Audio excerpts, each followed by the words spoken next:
Hello friends, welcome back to active mind.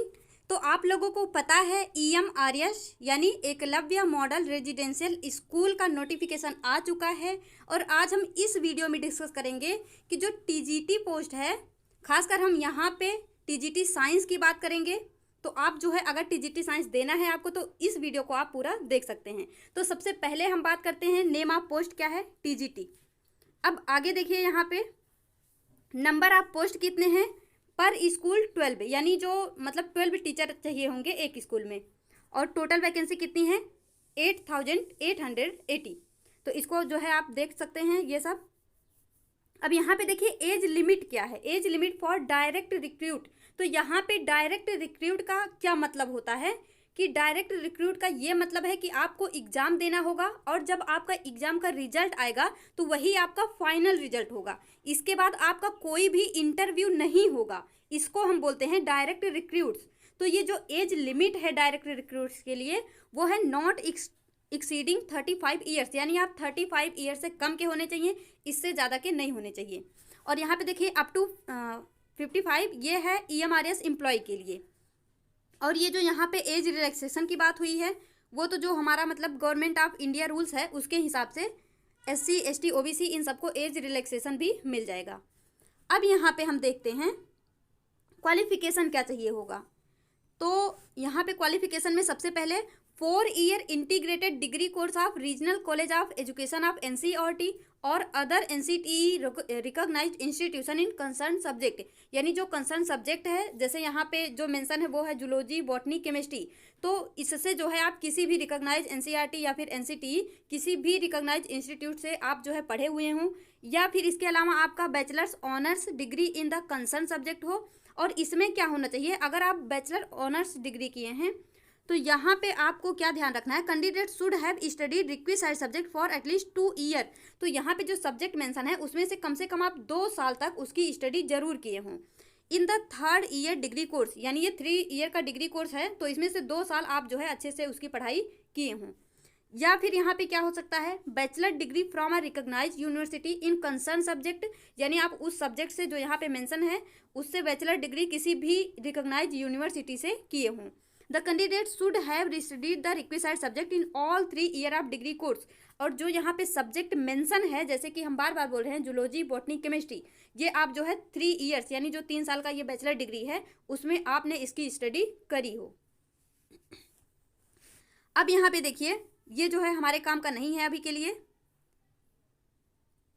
हाँ, ये देखिए एक इम्पॉर्टेंट पॉइंट है, आप याद रखना, हो सकता है ये आपका डाउट बनेगा बाद में कि मतलब कुछ ऐसे यूनिवर्सिटीज होते हैं जो कि मतलब उनका फर्स्ट ईयर सेकेंड ईयर में क्या होता है, तीनों सब्जेक्ट होते हैं जैसे बॉटनी, जूलॉजी, केमिस्ट्री, और लास्ट ईयर में वो क्या करते हैं, वो एक सब्जेक्ट जो है वो ड्रॉप करवा देते हैं, यानी आपको केवल 2 सब्जेक्ट चूज करने होते हैं। तो उसके बारे में क्या लिखा हुआ है, in the case of such university which provide for only 2 subject out of the 6 as mentioned above in the final year of education the candidate should have studied,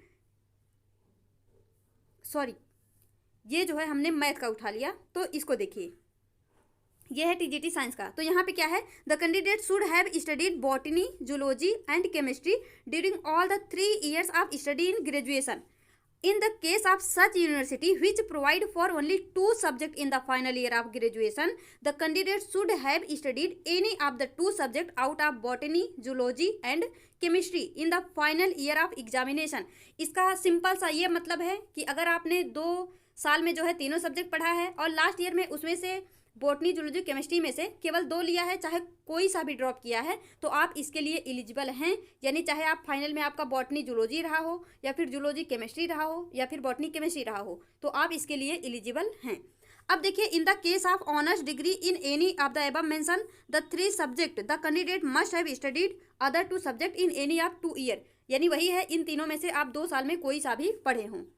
अब यहाँ पे एक जो इम्पॉर्टेंट पॉइंट है वो ये है, एंड फॉर ऑल TGT, यहाँ पे आप कोई सा भी TGT देंगे तो कुछ लोगों को ये कन्फ्यूजन है कि हमको मतलब सीटेट यहाँ पे चाहिए कि नहीं चाहिए।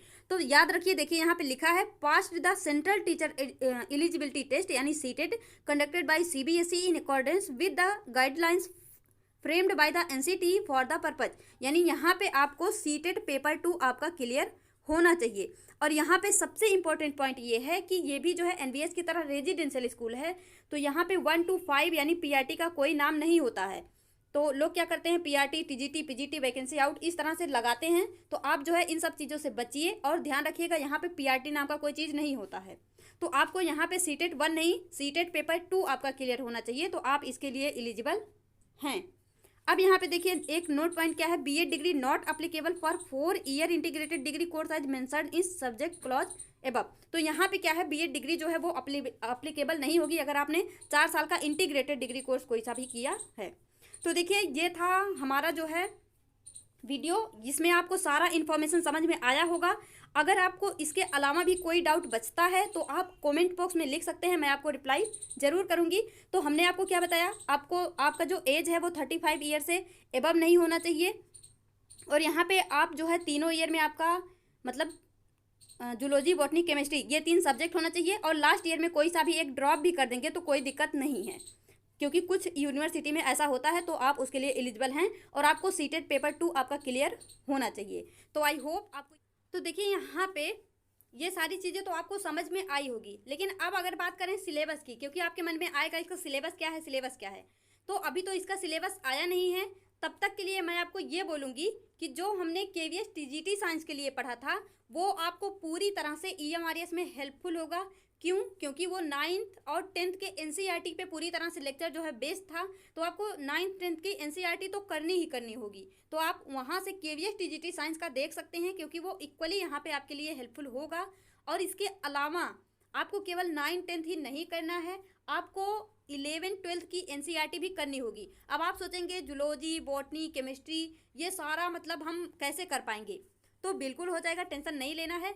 मैं जो है biology based on class 11th 12th NCERT का एक सीरीज करवा रही हूँ, तो आप उसको भी इक्वली देख सकते हैं। उस पर थंबनेल लगा होगा D SSB TGT science, but आप फिर भी उसको देख सकते हैं, क्योंकि वो जो है 11th और 12th के बेस पे है और आपको इक्वली ईएमआरएस में वो हेल्पफुल होगा।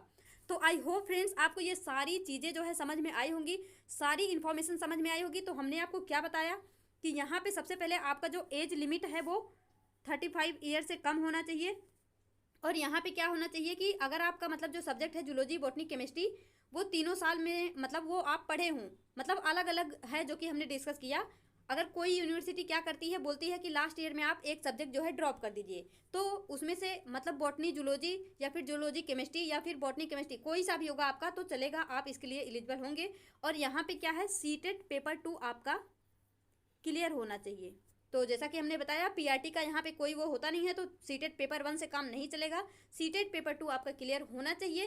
तो आपको अगर इसके अलावा भी कोई डाउट बचता है तो आप कमेंट बॉक्स में लिख सकते हैं, मैं आपको पक्का रिप्लाई कर दूंगी। तो फ्रेंड्स इस वीडियो में यहीं तक, मिलेंगे अपने नेक्स्ट वीडियो में, तब तक के लिए all the best, be happy, be positive.